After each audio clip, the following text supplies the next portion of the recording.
भी थोड़े से कंफ्यूज होंगे आज। बीटीएसटी ट्रेड स्टार्ट करते हैं यहाँ पर। बीटीएसटी में प्रकाश सर क्या कैरी कर रहे हैं आप मंडे मॉर्निंग के लिए? Good evening to you. मैं लूंगा लॉन्ग। वो होगा मैरिको। उसका रीजन क्या है? मार्केट इतनी गिरावट है, फिर भी मैरिको अप है। अगर मार्केट ऊपर रहा तो मेरे ख्याल से ऊपर रहना चाहिए। सेफ्टी मार्जिन हाई है, ट्रेड कर रहा है 1677 के आसपास, टॉप होगा 1672, ₹5। Near term target 685, zone of 700, ये एक जोन है, उस तक जाना चाहिए मैरिको। मैरिको डे हाई पर कर रहा है कारोबार और क्लोजिंग होने की तैयारी। मैरिको डे हाई पर ये गापासा के पिक। कविता जी आप बताइए मंडे के लिए क्या कैरी कर रही हैं आप? सो श्रेया, लिटिल रिस्की बट मुझे लग रहा है बजाज फाइनेंस ने जिस तरीके से क्लोजिंग दिया है तो इसे एक ऑप्शन स्ट्रेटेजी के साथ आप लेकर जा सकते हैं। 8700 का कॉल आप बाय करें और 8800 का कॉल आप बाय करें, ऊपर 9000 का कॉल सेल कर सकते हैं।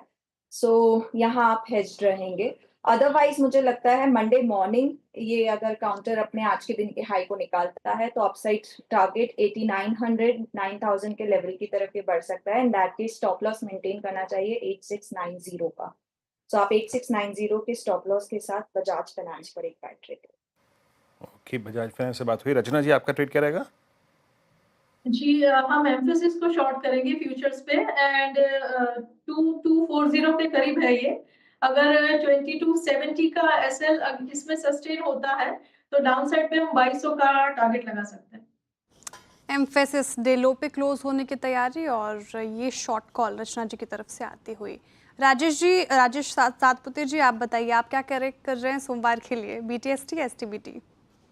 श्रेया जी, देखिए मैं एसटीबीटी करके जाऊंगा। मुझे लगता है आज सुबह मैंने कॉल दिया था जिंदाल स्टील पे, जेएसपीएल पे, तो उसका तो टारगेट था 850 का, वो आ गया। और मुझे लगता है जिस तरह से यहाँ पे आज प्राइस एंड वॉल्यूम ब्रेकडाउन है, ये और मुझे लगता है और थोड़ा खिसकेगा। तो इसका देखिए 850 करंट प्राइस, 853 करंट प्राइस है, सेल करें। 865 का स्टॉप लॉस रखे, छोटा ही स्टॉप लॉस रखेंगे, एसटीबीटी करना है तो 865 के स्टॉप लॉस के साथ जेएसपीएल का शॉर्ट कैरी करे। मुझे लगता है इसका नेक्स्ट टारगेट होगा 820 से लेके 800। तो वीकनेस तो डेफिनेटली मेटल सेक्टर में है आज। ओके, मेटल्स, यस, बाकी सुबह आपकी अच्छी कॉल थी वो। मानस जी आपका ट्रेड क्या रहेगा मंडे मॉर्निंग के लिए?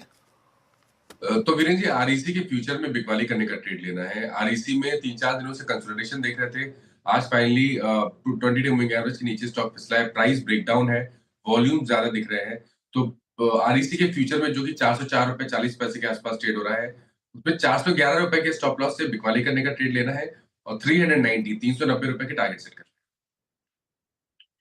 है। आरईसी फ्यूचर सेल आपने पिक किया है। राजेश अग्रवाल जी बताइए आप क्या पिक कर रहे हैं नेक्स्ट वीक के लिए या फिर शॉर्ट टर्म के लिए? वीरू जी, अभी अनुज जी कह रहे थे कि जो गिरावट आई है उसमें रिलायंस और लार्सन को क्या लेना देना है, लेकिन बाजार के कारणों से गिर रहे हैं। मैं पूरी तरीके से सहमत हूँ इस बात से। और सबसे बड़ी बात है कि जो बाजार में गिरावट आई है, जहां भी सपोर्ट आएगा या बाजार बाउंस बैक देगा तो उसमें सबसे बड़ा योगदान रिलायंस का रहेगा। उसके बिना ये बाजार चल नहीं पाएगा, चाहे वो शॉर्ट टर्म के लिए हो या मीडियम टर्म के लिए हो। मैं ऑलमोस्ट मंडे के लिए नहीं, बट शॉर्ट टर्म की बात की जाए तो मैं रिलायंस के साथ जाना चाहूंगा। तीसरी तिमाही के नतीजे हम सबने देखे, अच्छे आए थे। आरकूज 203 रुपए के ऊपर आए थे। रिटेल में अच्छी बढ़त थी। 780 स्टोर उन्होंने खोल के 19,000 के ऊपर अपने स्टोर कर लिए। रिटेल बिजनेस अच्छा खासा चल रहा है। ओटीसी में स्टेबलाइजेशन आ गया है और इतने बड़े केपेक्स के बाद भी डेट लेवल जो है वो कंफर्टेबल लेवल पे है। कॉर्पोरेट अनाउंसमेंट, जो कॉर्पोरेट सबको इंतजार कर रहे हैं, रिलायंस या जियो टेलीकॉम का, आने वाले दिनों में वो कब आएगा पता नहीं, बट ये बात तो तय है कि वो आएगा। तो इस लेवल्स पे मुझे लगता है कि ये बहुत सेफ बेट है। आप शॉर्ट टर्म की ना सोचें, लॉन्ग टर्म की सोचें और इसमें खरीदारी करें। शॉर्ट टर्म में जब भी बाजार को सपोर्ट लेना होगा तो इसमें ये योगदान इसका रहेगा। तो वहां पे भी आपको, अगर आप शॉर्ट टर्म की सोच रहे हैं, तो 50-60-100 रुपए यहाँ से मिल जाएंगे। अदरवाइज मेरा ये मानना है कि इसमें कम से कम 1.5 से 2 साल की कॉल लेनी चाहिए और खरीदारी करनी चाहिए।